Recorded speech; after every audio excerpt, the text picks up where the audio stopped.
Hello everyone, welcome to grand view digital classes. आज हम लोग स्टैंडर्ड 9th का सैनिक का चैप्टर नंबर 2 फ्रीडम फाइटर्स को देखने जा रहे हैं। ठीक है,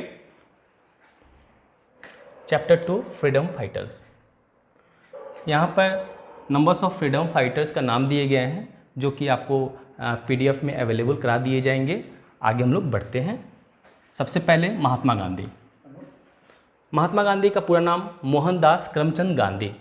इनका जन्म 1869 में गुजरात के पोरबंदर में हुआ और यहाँ पर आप देख सकते हैं कि इनको he was assassinated on 30th of January 1948।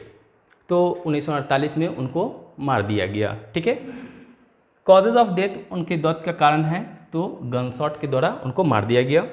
Father, उनके अगर पिताजी का नाम पूछे तो Karamchand Gandhi, mother Putlibai Gandhi and spouse, उनकी जो पत्नी का नाम वो कस्तूरबा गांधी। बाय प्रोफेशन से अगर देखें महात्मा गांधी को तो वह एक लॉयर थे, वकील थे, पॉलिटिशियंस, एक बहुत अच्छे राजनीतिक पर्सन भी थे, राजनीतिज्ञ थे। ठीक है, एक्टिविस्ट एंड राइटर, एक अच्छे लेखक भी थे। तो कह सकते हैं कुल मिलाकर के he was very versatile person, हर एक तरह के गुण उनमें निहित था। और भी हम लोग महात्मा गांधी को देखते हैं। इन मई 1893 का समय जब वो साउथ अफ्रीका गए थे। याद होगा आपको, ये वही समय था जब स्वामी विवेकानंद शिकागो भी गए थे। ओके, तो ये डेट बहुत ही इंपॉर्टेंट है, 1893। यहाँ पर आप देख सकते हैं मई 1893। यहाँ पर देखें कि Mahatma Gandhi he went to South Africa. ठीक है, किस काम से गए थे? एक वकालत करने के लिए, है ना। एक जो सेठ थे उनकी वकालत के लिए वो साउथ अफ्रीका गए थे। कब? तो मई 1893। वहाँ पे उनके साथ बहुत ही मिसबिहेव किया गया। वो टिकट लिए थे, वो ट्रेन में चढ़े, वो टिकट जो लिए हुए थे वो फर्स्ट क्लास ट्रेन का वो टिकट लिए थे, बॉगी का वो टिकट लिए थे। लेकिन एट दैट टाइम, उस समय साउथ अफ्रीका में भी, ठीक है, ब्रिटिश कॉलोनियल रूल था और वहाँ पर रेशियल डिस्क्रिमिनेशन हो रहा था। Racial discrimination on the basis of skin colour के वजह से वहाँ पर उनको क्या किया गया, उनको ब्लैक अफ्रीकन्स, ब्लैक इंडियंस मान करके उनको ट्रेन से निकाल दिया गया। ठीक है, तो वहाँ पर उन्होंने ऑब्जर्व किया कि यहाँ पर कैसे यहाँ पर रेशियल डिस्क्रिमिनेशन हो रहा है। ठीक है, racial discrimination on the basis of skin colour की वजह से हमको ट्रेन से फेंक दिया गया। तो उन्होंने ठान लिया कि हमको यहाँ पर कुछ करना है। ठीक है, अपने राइट्स के लिए फाइट करने हैं और that is why he stayed there, वहाँ पर उन्हें रहा। There he had first handed experience of racial discrimination. Racial discrimination होता है, कई बार आपने ये वर्ड है, racial discrimination on the basis of caste हो सकते हैं, कलर हो सकते हैं, क्रीड हो सकते हैं।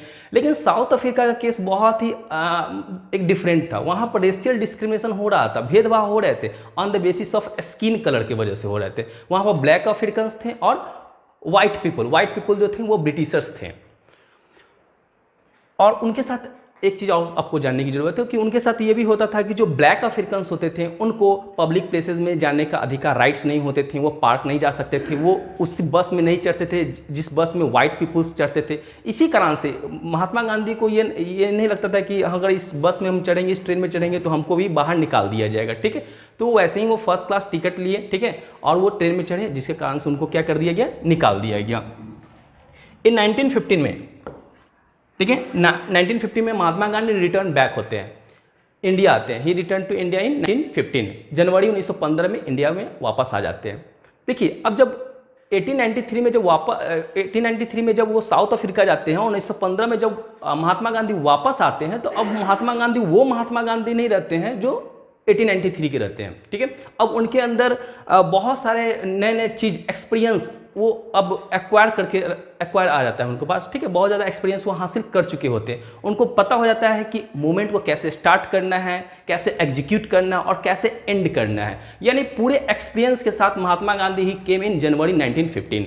यहाँ पर आप देख सकते हैं कि महात्मा गांधी यहाँ पर बहुत ज़्यादा मेजर अचीवमेंट यहाँ पर गेन करते हैं ड्यूरिंग चंपारण सत्याग्रह। ठीक है, चंपारण जिला जो है वो बिहार में पड़ता है। यहाँ पर सबसे पहला उनका जो सत्याग्रह मूवमेंट जो स्टार्ट हुआ वो चंपारण सत्याग्रह हुआ। चंपारण सत्याग्रह एक ऐसा सत्याग्रह था जो नील खेती करवाने वालों के विरोध में था, और इससे किसान लोगों को बहुत ज़्यादा क्षति होती थी। ठीक है, खास करके खेत का भी बहुत ज़्यादा नुकसान होता था। तो इसके खिलाफ महात्मा गांधी ने आवाज़ उठाया, और यहाँ पर आप देख सकते हो इनमें महात्मा गांधी को बहुत ज़्यादा सफलता भी हासिल हुई। उसके बाद सब्सिक्वेंटली अगर बात करें तो खेड़ा आंदोलन हुआ, अहमदिया आंदोलन, और इसके बाद लगातार एक सिलसिला चलता गया और उनको सफलता हासिल होती गई, और धीरे धीरे चंपारण सत्याग्रह के बाद ही पूरे इंडिया में महात्मा गांधी का जय जयकारा होती रह गई। यानी महात्मा गांधी को हर एक बच्चा जानने लगा। यहाँ पर आप देख सकते हैं कि जनवरी 1921 में, ठीक है, असहयोग खिलाफत आंदोलन को स्टार्ट किया गया। नॉन कॉपरेशन है ना, खिलाफत मूवमेंट को भी स्टार्ट किया गया। ठीक है, जिसमें मुस्लिम लीग भी है ना महात्मा गांधी के नॉन कॉपरेशन को सपोर्ट किए। यहाँ पर एक वर्ड टर्म दिया हुआ है कि नॉन कॉपरेशन। नॉन कॉपरेशन का मतलब होता है असहयोग, हम आपको कॉपरेट नहीं करेंगे। महात्मा गांधी का एक बुक है हिंद स्वराज, इसमें महात्मा गांधी ने बहुत अच्छे ढंग से बताया कि अगर हम ब्रिटिशर्स को कॉपरेट करना बंद कर दें तो विद इन 1 ईयर, 1 साल के भीतर ही क्या होगा, ब्रिटिशर्स यहाँ से चले जाएंगे।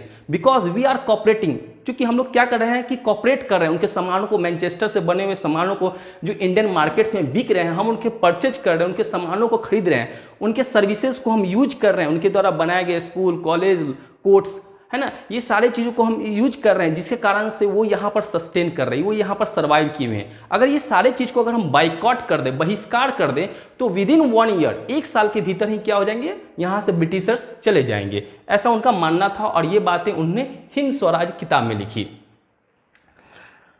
इन्होंने non cooperation movement, civil disobedience movement 1930 में स्टार्ट किया गया। ठीक है, फिर Swaraj and quit India movement 1942 में उन्होंने क्विट इंडिया मूवमेंट को स्टार्ट किया। फिर आगे देखते हैं हिंद स्वराज पब्लिश्ड इन गुजराती। ये जो हिंद जो किताब है, ठीक है, ये जो किताब ये पब्लिश्ड किया गया गुजराती में इन 1909 में। ही एडिटेड सेवरल न्यूज़पेपर, इसके अलावा बहुत सारे वो मतलब कि अखबार के वो संपादक भी रहे हैं, एडिटर भी रहे हैं। ठीक है, he edited several newspaper which included Harijan in Gujarati, Harijan लिखते थे वो गुजराती भाषा में, in Hindi and the English language, Indian Opinion, Young India, Indian Opinion और यंग इंडिया, इनका जो अखबार, 2 अखबार जो आता था वो इंग्लिश लैंग्वेज में आता था, और नवजीवन इन गुजराती मंथली, और ये मासिक पत्रिका था नवजीवन। तो ये कई बार एग्जाम में पूछे जाते हैं, खास करके सैनिक स्कूल में तो ये पूछे जाते हैं उसके एंट्रेंस में कि उनके कौन कौन से लिटरेरी वर्ड्स, अगर लिटरेरी वर्ड्स की बात करें तो ये हरिजन और ये जो आपके इंडियन ओपिनियन, यंग इंडिया, ये सब किताब के नाम कई बार पूछे जाते हैं। Gandhi also wrote his autobiography. Autobiography का मतलब ये होता है जो व्यक्ति अपने बारे में लिखे, ठीक है, स्वयं लिखे, ठीक है, उसको कहा था ऑटोबायोग्राफी। उनके जो ऑटोबायोग्राफी का नाम है माई एक्सपेरिमेंट विथ ट्रूथ। ठीक है, एक्चुअली वो सत्याग्रह पर ही काम करते थे। सत्याग्रह का मीनिंग ही होता है मतलब कि टू नो अबाउट ट्रूथ, ठीक है, सच का खोज करना, सत्य का खोज करना। उनका यह मानना था महात्मा गांधी का कि अगर आपका राइट सही है, आप आप जिस चीज़ के लिए आप लड़ रहे हैं, ठीक है, उनका अगर ऑब्जेक्टिव सही है तो आप इसके लिए आपको कोई फिजिकल फोर्सेस का सहारा नहीं लेना पड़ेगा। ठीक है, मतलब आप अपने rights, if you are fighting, if you fighting of your rights, ठीक है, अगर आप अपने राइट्स के लिए फाइट कर रहे हैं तो आपको किसी प्रकार का फिजिकल फोर्सेस का जरूरी नहीं है, यानी किसी प्रकार का गोली बारूद, बंदूक, है ना, लाठी डंडा की जरूरत नहीं पड़ेगी। तो इनका यह मानना था, यही बेसिक थीम था सत्याग्रह का। Gandhi also wrote his autobiography, The Story of My Experiment with Truth. His other autobiographies included Satyagraha in South Africa, Hind Swaraj और इंडियन होम रूल। तो ये सब महात्मा गांधी के बारे में हम लोग जाने। आगे हम लोग देखते हैं, सेकेंड है बाल गंगाधर तिलक। बाल गंगाधर तिलक, इनका जन्म हुआ 23 जुलाई 1856 में। कहाँ हुआ? रत्नागिरी। कहाँ पड़ता है रत्नागिरी? तो महाराष्ट्र में पड़ता है। Freedom fighters and a lawyer, एक फ्रीडम फाइटर भी थे, एक क्रांतिकारी लीडर भी थे, और एक लॉयर थे, एक वकील भी थे। Bal Gangadhar Tilak is also known as Lokmanya Tilak. Lokmanya Tilak के नाम से भी वो बहुत ज़्यादा प्रसिद्ध हैं। यहाँ पर आप देख सकते हैं stress on the need for self rule and believe that without the self rule और swaraj no progress was possible. इनका मानना ही था कि हमें क्या चाहिए, स्वराज चाहिए। स्वराज का मतलब होता है सेल्फ गवर्नेंस, हम खुद अपना नियम बनाएंगे और उसको खुद संचालित करेंगे। वो स्वराज्य मतलब खुद अपना नियम बनाना, उसको खुद अपना राज्य करना। ये जो है ना सेल्फ रूल की बात ये बाल गंगाधर तिलक कहते थे। और इनका स्लोगन भी था, स्वराज हमारा जन्मसिद्ध अधिकार है और हम इसे लेकर ही रहेंगे। ठीक है, तो ये बेसिकली ही इम्फेसाइज्ड ऑन स्वराज, ये स्वराज पर बहुत ज़्यादा फोकस करते थे, इम्फेसाइज करते थे।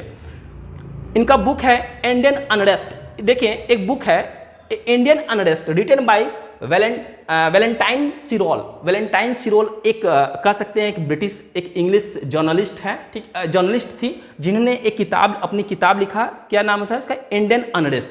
उस किताब में बताया गया कि तिलक साहब को यानी बाल गंगाधर तिलक को क्या बताया गया कि फादर ऑफ इंडियन अनरेस्ट। ठीक है, यानी जितने भी ये इंडिया में जो भी अनरेस्टिंग हो रहा है, अनरेस्ट का कहने का सेंस है कि सामान्य नहीं है कोई भी मतलब कि बहुत ज़्यादा वायलेंस हो रहा है, ये जो भी कुछ हो रहा है, ठीक है, उसका वजह कौन है, तो बाल गंगाधर तिलक है। यानी इसी से आप जान सकते हैं कि बाल गंगाधर तिलक एक बहुत बड़े फ्रीडम फाइटर्स थे और इनका रोल बहुत ज़्यादा इंपॉर्टेंट था। ठीक है, पॉपुलराइज द गणेश चतुर्दशी। आज जो महाराष्ट्र में आप जो गणेश चतुर्दशी जो गणेश पूजन देखते हैं और शिवाजी उत्सव देखते हैं, एक्चुअली इन्होंने ही स्टार्ट करवाया था, है ना। और propounded the celebration of Shiv Jayanti. Newspaper की अगर बात करें तो विकिलीक्स केसरी, है ना, जो मराठी भाषा में छपती थी, ठीक है, और मराठा इन इंग्लिश। देखिए दोनों नाम में कभी कंफ्यूज हो जाते हैं लोग, ठीक है, एग्जाम में खास करके दोनों ऑप्शन दे देते थे। केसरी जो कि मराठी है ना, मराठी भाषा में, और मराठा वो इंग्लिश लैंग्वेज में। ठीक है, तो ये दोनों बुक जो है ना, सॉरी न्यूज़पेपर का नाम आप याद रखेंगे। नेक्स्ट है हमारा भगत सिंह। भगत सिंह को आप जानते हैं कि he was the member of HRSA। यहां पर आप देखते हैं हिंदुस्तान सोशलिस्ट रिपब्लिकन आर्मी। ठीक है, ही स्टार्टेड द मिलिटेंट नौजवान भारत सभा इन पंजाब। उसने पंजाब में क्या किया, एक मिलिटेंट ग्रुप बनाया जिसका नाम क्या था, नौजवान भारत सभा। He killed in British officers Sanders in 1928। Sanders की उन्होंने हत्या कर दिया and he was involve in Lahore conspiracy and bomb the central legislative assembly. 1928 में लेजिस्लेटिव असेंबली, जो सेंट्रल लेजिस्लेटिव असेंबली था, उसमें उन्होंने क्या किया कि बम पटक दिया। ठीक है, ये बम पटकने का मेन इंटेंशन ये नहीं था कि वहाँ जो बैठे मेंबर्स लोग को घायल करना, उनको नुकसान पहुँचाना, बल्कि अंग्रेज के कानों में ये दस्तक देना, उनके कानों तक ये आवाज़ सुनाना कि हमें क्या चाहिए, व्हाट वी नीड, हमें यह चाहिए कि हमें स्वराज चाहिए, हमें आज़ादी चाहिए। ठीक है, ये बातें उन्होंने अंग्रेज के को सुनाने के लिए ऐसा किया। हालांकि ये घटना से किसी की भी मृत्यु नहीं हुई। यहां हम देखते हैं he was executed on March 23, 1939। 23 मार्च 1931 को दिन, ठीक है, भगत सिंह, सुखदेव और राजगुरु को सामूहिक रूप से फांसी दिया गया। ठीक है, तो ये डेट आप बहुत याद रखेंगे, 23 मार्च 1931, भगत सिंह, सुखदेव और राजगुरु तीनों को फांसी दिया गया। चलिए अब हम लोग बात करते हैं अमीर चंद जिनका जन्म 1869 में हुआ, जिनकी मृत्यु 1915 में हुआ। He was a revolutionary leader, एक क्रांतिकारी लीडर थे, एक्टिविस्ट थे, and associate of Lala Hardayal and रास बिहारी बोस। वो लाला हरदयाल और जो रास बिहारी बोस उनके सहयोगी थे, बहुत बड़े सहयोगी थे। He was arrested in connection with the Lahore bomb and Delhi conspiracy cases. ये दिल्ली कंस्पिरेसी केस ये 1912 में फ्लैश होता है, जब भारत की राजधानी कलकत्ता से ट्रांसफर होकर के उसको दिल्ली किया जाता है। ठीक है, तो उसी समय जो शाहजहांबाद जो सिटी था उसको हटा करके नई दिल्ली बनाया जाता है और न्यू सिटी जो कलकत्ता से नई जो दिल्ली ट्रांसफर किया जाता है 1912 में किया जाता है। तो उसी को चीज को लेकर के ये लोग बाइकआउट कर रहे थे। और he was arrested in the connection with the Lahore bomb and Delhi conspiracy cases. He was accused of throwing bomb on the Lord Harding and was sentenced to death. Lord Hardinge पर बम फेंकने, उस समय 1912 के समय जो वायसराय थे Lord Hardinge ही थे। ठीक है, उन पर बम फेंका गया और उसी के चलते उनको क्या किया गया, फांसी दिया गया। He was sentenced to death या hanged to death. चलिए बात करते हैं अरुणा आसफ अली। देखिए एक कह सकते हैं कि महिला भी फ्रीडम फाइटर रही है, ऐसे बहुत सारी रही। रानी लक्ष्मीबाई खूब लड़ी मर्दानी, वो तो झांसी वाली रानी थी, वो भी हमारे देश की एक बहुत बड़ी फ्रीडम फाइटर्स रही। लेकिन अगर हम इसकी बात करें तो अरुणा आसफ अली की बात करें तो nick name Aruna Ganguly, she married to Asaf Ali. Asaf Ali के साथ उनका विवाह हुआ और Asaf Ali was the first ambassador of the US, यानी भारत के यूएस में, है ना, यूएस में भारत के पहला जो एम्बेसडर यानी राजदूत जो रहे वो आसफ अली ही रहे, यानी अरुणा आसफ अली के husband Asaf Ali. She was imprisoned during the civil disobedience movement, इनको जेल भेजा गया civil disobedience movement. Civil disobedience movement कब स्टार्ट हुआ तो 1930 में स्टार्ट हुआ, ठीक है। महात्मा गांधी के नमक सत्याग्रह से ही सिविल डिसोबीडियंस मूवमेंट को स्टार्ट किया जाता है। सिविल डिसोबीडियंस का मूवमेंट का मतलब होता है कि जो भी नियम और कानून जो गवर्नमेंट ने बनाया है उसको हम नहीं मानेंगे, ठीक है, उसको अवज्ञा करेंगे, उसको आज्ञा उसका फॉलो नहीं करेंगे। तो इन केस में, उस केस में क्या किया गया कि इनको जेल भेजा गया। And for participating in individual satyagraha in 1940, ठीक है, 1940 में जो इंडिविजुअल सत्याग्रह को स्टार्ट किया गया, ठीक है, उसमें भी क्या किया, इनको जेल भेजा गया। पार्टिसिपेट करने के वजह से इनको जेल भेजा गया। 1942, ठीक है, में देखते हैं she hoisted the Indian National Congress flag, भारतीय जो आईएनसी का जो कांग्रेस जो फ्लैग है, ठीक है, नेशनल ट्राई कलर जो फ्लैग है, उसको सबसे पहले उन्होंने क्या किया, होस्ट किया, लहराया। कहाँ तो एट द मुंबई, ठीक है, ग्वालियर टैंक ग्राउंड्स। कई बार ये एग्जाम में पूछा जाता है कि अरुणा आसफ अली ने कहाँ झंडे को लहराया, ट्राई कलर आईएनसी जो नेशनल कांग्रेस ट्राई कलर जो फ्लैग है उसको कहाँ लहराया, ठीक है, कहाँ होस्ट फ्लैग किया, तो मुंबई का Gwalior tank grounds. Elected as first mayor of Delhi in 1958, अगर कोई आपसे पूछेगा कि फर्स्ट मेयर ऑफ दिल्ली तो 1958, ये भी कई बार क्वेश्चन पूछा जाता है। दिल्ली से तो कई तरह के क्वेश्चन भी आ सकते हैं, आपसे पूछा जा सकता है, जैसे दिल्ली का लेजिस्लेटिव असेंबली कब बना तो 1991, तो ये चीज़ को भी आप याद करेंगे, ठीक है।